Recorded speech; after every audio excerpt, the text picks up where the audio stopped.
আমি সেই মেয়েটি, সেই মেয়ে যার জন্মের সময় কোনো শাঁখ বাজেনি, জন্ম থেকেই যে জ্যোতিষীর ছকে বন্দি, যার লগ্ন রাশি রাহু কেতুর দিশা খোঁজা হয়েছে না, তার নিজের জন্য নয়, তার পিতার জন্য আর ভাইয়ের জন্য, তার স্বামীর জন্য, তার পুত্রের জন্য।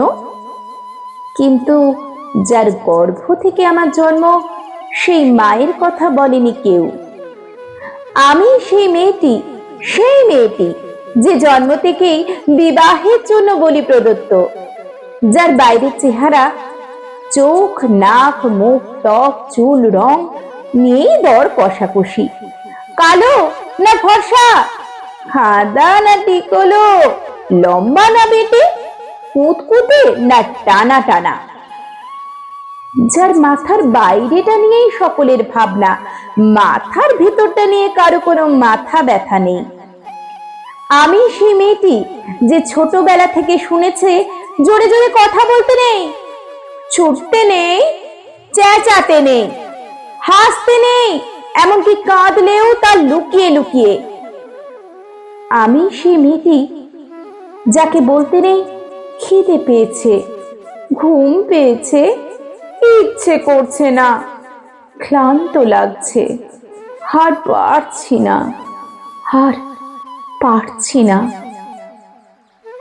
আমি সেই মেয়েটি খেলার জন্য যার হাতে তুলে দেয়া হয়েছে পুতুল, পুতুলের আদল পাওয়ার জন্য, পুতুলের সংসার বানাবার জন্য।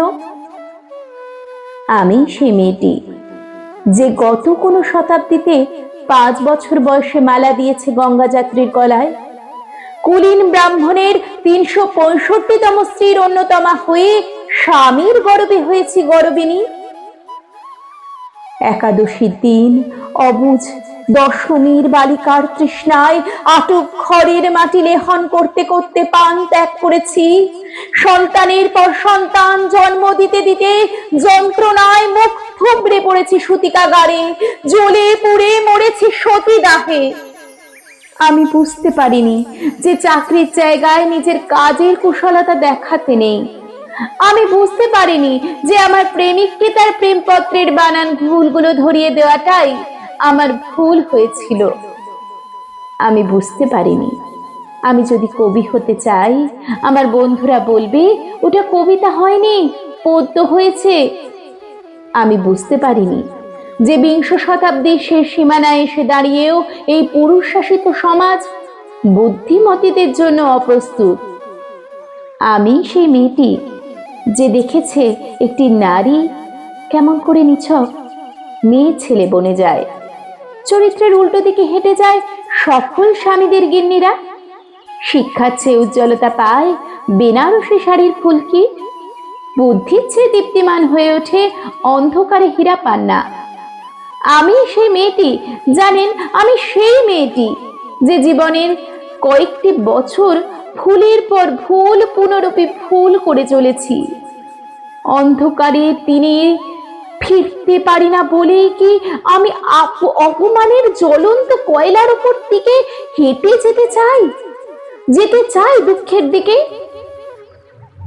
আমি প্রণাম জানাই সেই প্রথম আগুনকে, যার নাম বর্ণ পরিচয়, সেই অগ্নিশুদ্ধ পরম্পরাকে, সেই সব পুরুষ রমণীকে যারা 19 শতাব্দীর অন্ধকারে হাতলে জ্ঞানের আলো জ্বালিয়ে এক জন্মে আমাকে জন্ম জন্মান্তরের দরজা খুলে দিয়েছে। আমি আজ প্রেমের জন্য ফেলে যাচ্ছি আরাম, শোকার্জিত শোকান্নের জন্য ফেলে যাচ্ছি কৃতদাসের চর্বচস্য, জেগে থাকার জন্য ফেলে যাচ্ছি ভাত ঘুম, যন্ত্রণার জন্য ফেলে যাচ্ছি সুখ, জ্ঞানের জন্য ফেলে যাচ্ছি অন্ধতা, আনন্দের জন্য ফেলে যাচ্ছি সাফল্য, অমৃতের জন্য ঐশ্বর্য। আমার হাতে জ্বলছে দিশারীদের শিক্ষার মহান আগুন। আমি সেই মেয়েটি, আপনারা নিজেদের দর্পণে দেখে আমাকে চিনুন, আমাকে চিনুন, আমাকে চিনুন।